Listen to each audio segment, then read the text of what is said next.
The White House is responding to the possibility of lowering tariffs on Chinese imports by half in some cases. They tell Fox Business, quoting now, President Trump has been clear China needs to make a deal with the United States of America. When decisions on tariffs are made, they will come directly from the president. Anything else is just pure speculation. I'm not sure what impact that has had on the market. We are now still up, though, 880 points. I want to bring in Congressman Carlos Gimenez, a Republican from Florida. Congressman, what kind of a deal do you want to see the White House strike with China? A deal that strikes a fair balance between China and the United States, even though I'd love to see us decouple from China, and I've said this over and over again, because they're our greatest adversary. It needs to be a fair deal. And so whatever tariffs they're imposing on our goods, we should be imposing on theirs.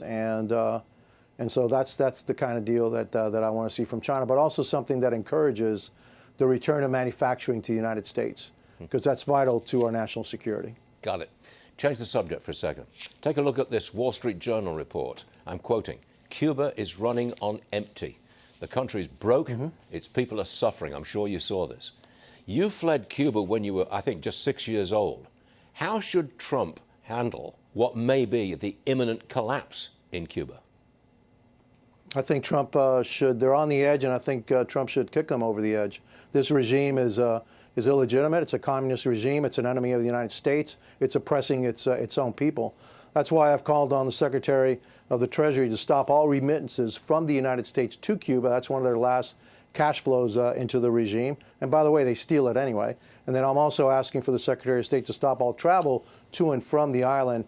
They are on their last breath. Let's make sure we don't give them any oxygen. We need to change Cuba from an enemy and a base for operations for Russia and China to a friend. And they will be a friend. They'll be a democracy. And there's plenty of people here in my home county, in Miami-Dade County, will go back and rebuild Cuba once it becomes a democracy and once it's free again. Is there any organized opposition within Cuba? Well, look, there are organizations, but it's an extremely repressive regime, and anytime anybody pops up, they go ahead and arrest the leaders, like they did about 3 years ago. We had a huge uprising in Cuba, hundreds of thousands of people on the streets. They shut down the internet. They started arresting all of the leaders, and they started, a brutal repressive program to shut it down. But I think right now that the pressure is continuing to build, so we need to stop immigration from Cuba, so that those that are completely frustrated are there. And then, like I said, stop all remittances from the United States into Cuba. That feeds with them with billions of dollars. And then also stop all the travelers coming to and from Cuba. Now is the time. There's something else that they did, too. They stopped all foreign companies that have made profits in Cuba from being able to take those profits out of Cuba. So those our friends that have been dealing with Cuba are now finding out what it is to deal with Cuba. Now they can't even make a profit in Cuba, which is just fine by me. They're waking up to the fact that this is a failed regime, and it's time for that regime to go. Okay, I want to talk about Abrego Garcia for a second. Congressman, 4 more House Democrats traveled to El Salvador to demand the return of this MS-13 gang member, Kilmar Abrego Garcia. They claim he's just a Maryland dad who's been wrongly deported. Congressman, I suspect you are enjoying the Democrats' meltdown over this wife beater. You're enjoying it, aren't you?